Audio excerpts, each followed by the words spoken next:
According to reports by many Nigerian newspapers, the Vanguard, Daily Post and others, of course Daily Post quoted Vanguard newspapers, they are saying that Goodluck Jonathan is now ready to contest for president in 2027, that he is currently meeting northern leaders to finalize alliance discussions before declaring his intention to run in 2027. And when people say northern leaders, it cuts across party lines. Also, Goodluck Jonathan has his eligibility issues to deal with. We will come back to that in a moment.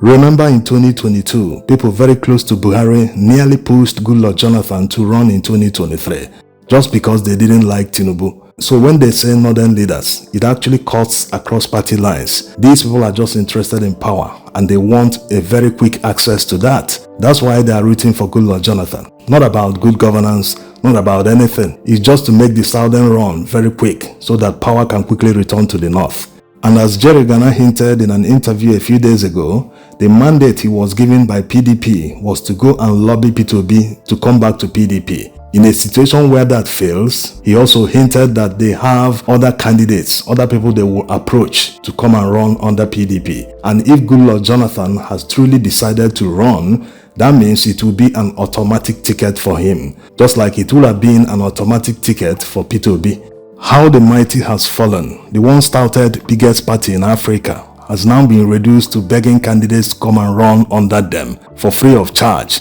They are no longer talking about transactional politics. Yes, PDP will never work for anyone for free. In fact, their members live off anyone that wins presidential ticket in their party. So this time around that they are now begging candidates to come and join their party, it means they are ready to work for that person for free on the person's terms. But instead of doing this, instead of reducing themselves this low, they should just humble themselves and support any candidate that emerges in the opposition. No matter the party the person emerges from, they should just support that person. Despite all the news we hear every day, no day will pass by you will not hear a PDP member, whether a senator or House of Rep member or anyone, even governors, decamping to APC.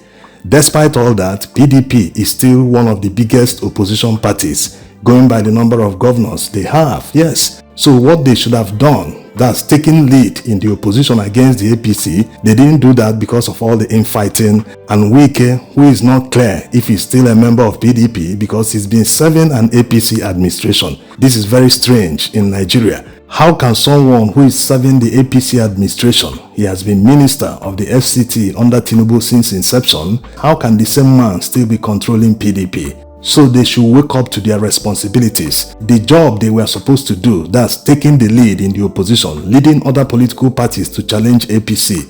They haven't done that. Since other heavyweight politicians have taken the lead, formed a coalition under ADC, they should just observe if a very popular candidate emerges under the ADC or even Labour Party, any other party for that matter, they should just support that person since they are willing to work for any candidate for free.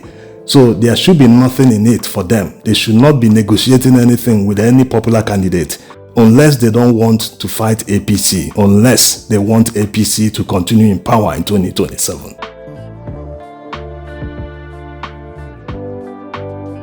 Now, to whether the former president Goodluck Jonathan is eligible to run for president in 2027 or to serve another presidential term. It's very important to discuss this because you know how Nigerian judiciary works. They are never consistent. It's very difficult to predict the outcome of a litigation in Nigeria today simply because they are not consistent.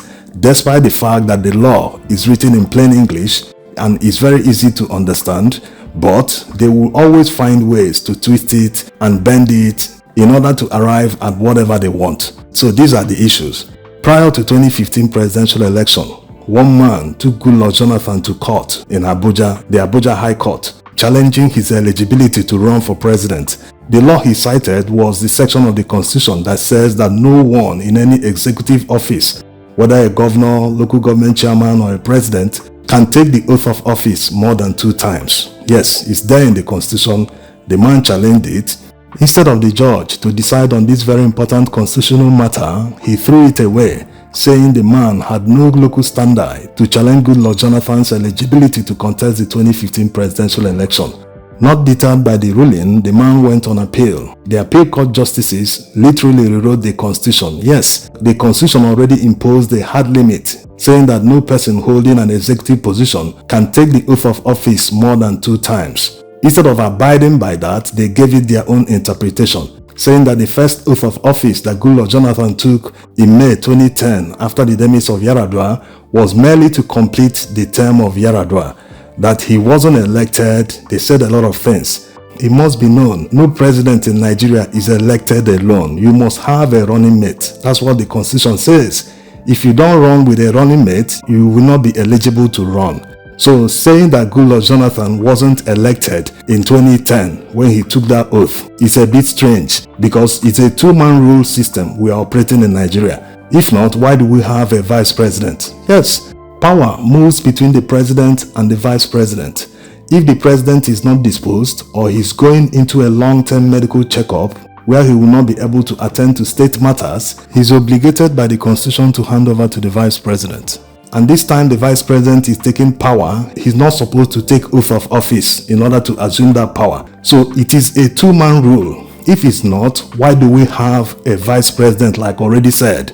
And in countries where they don't have a vice president, if anything happens to the president, they will conduct an election in 3 months to replace the president. This also happens in Nigeria because it is a 2-man rule. If anything happens to the president and the vice president at the same time, power will move to the Senate president, the 3rd man in line. But because he wasn't elected as a president, he won't serve out their term, he wasn't part of them. He will just hold that power for 3 months. Under that 3 months, a new presidential election must be conducted. So you can see the intention of the drafters of the 1999 Constitution. It's very strange for a judge to say that Goodluck Jonathan completed Yar'Adua's term when it is obviously their term. Going by that logic, why should a president hand over to a vice president if he's not part of the term? Yes, he can as well keep that power alone to himself. But the Constitution obligates him to hand over power to the VP whenever he's not disposed. So Goodluck Jonathan and his political allies banked on this judgment when he was considering joining the 2023 presidential race. They were thinking maybe another person will come up and start challenging Goodluck Jonathan's eligibility in court. So armed with this judgment, which was never appealed to the Supreme Court, they felt Goodluck Jonathan is now home and dry to run for any presidential election. Now there's another hurdle for Goodluck Jonathan that prevents him from serving another presidential term. It was signed into law by Muhammadu Buhari in 2018, and this has never been challenged in court. In 2022, his political allies were hoping that if anyone challenges Goodluck Jonathan in court based on that law, that they will simply claim that it should not apply to Goodluck Jonathan because the law came into effect after his time. That it should apply to people after the law has been passed. That's the likes of Ondo State Governor, who took an oath of office after the governor passed. Also eventually contested for governor and won, so that law will catch up with him. He cannot take oath of office more than 2 times. The law specifically says that the person that have taken oath of office and completed the governor's term or the president's term cannot serve more than 1 term in office. So the intention of the 2018 alteration law was to spell it out that the person will not be eligible to contest for 2 full terms after having completed the term that he was part of. Yes, although the Constitution already makes it very clear that no one can serve for more than 8 years in office. Even if you served 4 years and came back after 10 years or more to serve another term of governor or president, you cannot be in office for more than 8 years. And if you completed a term like Goodluck Jonathan did, he completed 1 year of their term and spent another 4 years in office, that makes it 5 years. That means if he serves another 4-year tenure as a president, he would have spent 9 years in office, which is against the Constitution. Yes, it violates that section that says that no one should serve more than 8 years in power. That's 2 terms of 4 years each. So under normal circumstances, this alteration law that Muhammadu Buhari signed into law in 2018 is not actually needed. But maybe the reason why they made this law was to stop Goodluck Jonathan, because remember, it was signed into law in 2018, a year before another presidential election that held in 2019. So maybe it was even targeted at him to stop him from running in 2019. Not that alone, they might have made this law because of the ruling of the judges on the eligibility of Goodluck Jonathan to serve another presidential term. It doesn't make any sense, like already said. If the Constitution already imposes a hard limit of 8 years, you can't by any way bypass that. It should be sacrosanct. But going by the judgment of the appeal court, it means that they have bypassed that, allowing someone to stay in office for 9 years instead of the 8 years stipulated by the Constitution. Also, going by oath of office, the Constitution says the person cannot take it more than 2 times. If he has taken it once, there's nothing like saying he completed someone's term or was an oath taken or not. That should be the question. So it's very important for Goodluck Jonathan and his political allies, in case he has truly decided to run, but is yet to make it public, is yet to call a press conference to tell Nigerians that he's preparing to run in 2027. So people will challenge him based on this law if he decides to run, and going by how the judges decide cases these days, you already know what will happen. Thanks for watching.